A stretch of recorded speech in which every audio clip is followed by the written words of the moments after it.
안녕하십니까 리더 여러분, 이상훈 목사입니다.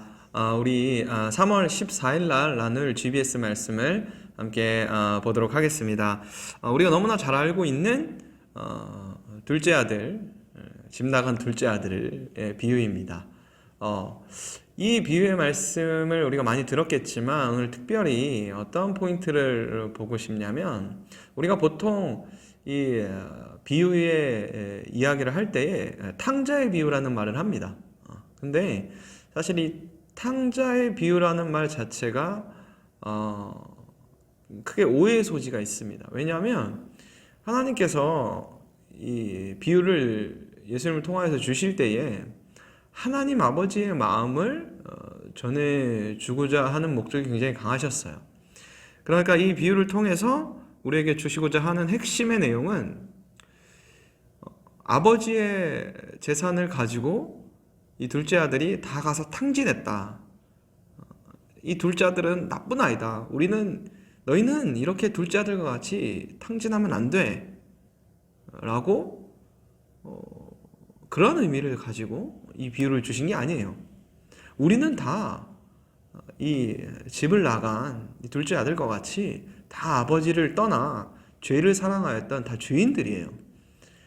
이 비유에 나오는 이 둘째 아들은 어떻게 보면 하나님을 떠나 세상을 사랑한 모든 죄인들에 관한 이야기입니다. 그런데 중요한 것은 그들이 죄인이다, 죽어야 된다, 나쁜 놈이다, 이렇게 이야기하고자 이 비유를 들은 것이 아니라, 그렇게 죄인이고 죽어 마땅해야 할 사람이, 그 아들이 아버지께로 돌이켰을 때 아버지가 그를 사랑하고 품어줬다, 이 얘기예요. 결국 이거의 핵심은 하나님 아버지의 사랑을 이야기하고자 하심입니다.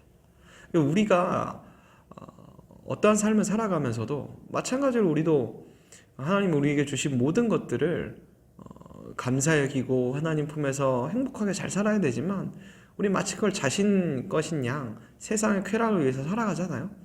그랬을 때 우리가 중요한 건 아버지께로 돌이켜야 된다는 거. 왜 돌이키냐? 아버지가 여전히 집 나간 우리들을 기다리고 계시기 때문이죠. 우리가 아버지께로 돌이킬 때 아버지가 우리를 품어주시고 회복시켜주시고 그 사랑 안에서 다시 우리가 영원한 평안과 구원의 안식을 누릴 수 있다. 그것이 이 비유의 핵심이라는 사실입니다.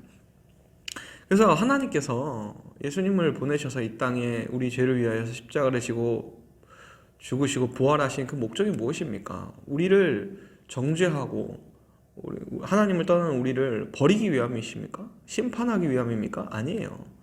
우리를 다시 하나님께로, 하나님의 사랑으로 돌이키게 하기 위함이었어요. 우리 청년들도 탕자가 아니라 여전히 하나님의 사랑을 받고 있는 둘째 아들입니다. 여러분들의 형편과 삶이 어떠하든지 다시 하나님의 그 사랑으로 돌이키시고 그 사랑 안에 거할 수 있는 여러분이 되기를 간절히 소망하며 축복합니다. 자, 적용을 보면 우리가 살면서 가장 이제 크게 하나님 잘못을 하거나 후회되는 일들이 많이 있잖아요. 그죠? 그 일들을 한번 나누면서 그때 감정들과 우리 둘째 아들과 같은 그 심정을 한번 경험한 것이 있다면 나누어 보는 거죠. 그래서 되게 후회되는 내용이, 삶의 이야기가 있었다. 그런데 주의할 점들은 우리 리더 여러분들이 이것을 나눌 때에 우리 밥원들에게 꼭 그 말을 해줘야 됩니다. 공동체 안에서 나눌 수 없는 정도의 수준이라면 나누지 않는 게 좋아요. 극단적인 예가 될 수 있지만 우리 청년들의 예는 아니지만, 예를 들어서 내가 결혼을 했는데 이혼을 했어요. 굉장히 아픈 상처가 있어요. 근데 공동체에 내놓기가 굉장히 힘들어요. 어려워요. 물론 누군가는 이제 내놓을 수 있겠죠. 자기는 괜찮다, 내놔도 전혀 이제 상관이 없다라고 해서 드러내놓고, 우리 간증할 때 보통 그런 이야기들 많이 듣잖아요. 근데 그것을 공동체에 오픈할 수 없다, 내가 아직 준비가 안 됐다 그러면 굳이 하지 않아도 돼요. 괜히 그것을 해서 야 쟤는 이혼했대, 그랬대 라고 뒤에서 수근거리고 문제가 생기면 결코 공동체 안에서 좋은 나눔이 될 수 없어요.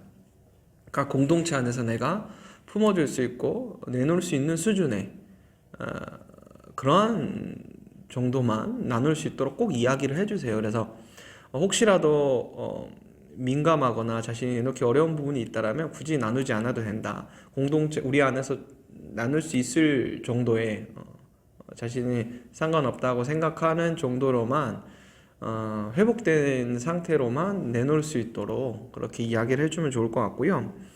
그래서 그거와 연관돼서 이제 예배와 말씀과 기도와 삶을 통하여서 이게 하나님의 사랑을 느끼고 있는가. 둘째 아들이 돌아올 수 있었던 이유는 여전히 아버지가 나를 어떻게 대하든지 아버지께로 돌아갈 거다. 아버지가 받아줄 거다라는 믿음이 있었기 때문에 간 거잖아요. 그래서 그런 사랑이 우리 안에 있는가? 아버지께로 돌아갈 수 있을 것인가? 그 사랑을 경험하고 있나? 이것들을 한번 나누면서 우리 안에 다시 한번 하나님의 사랑 회복되는 그 귀한 나눔이 있기를 간절히 소망하며 축복합니다.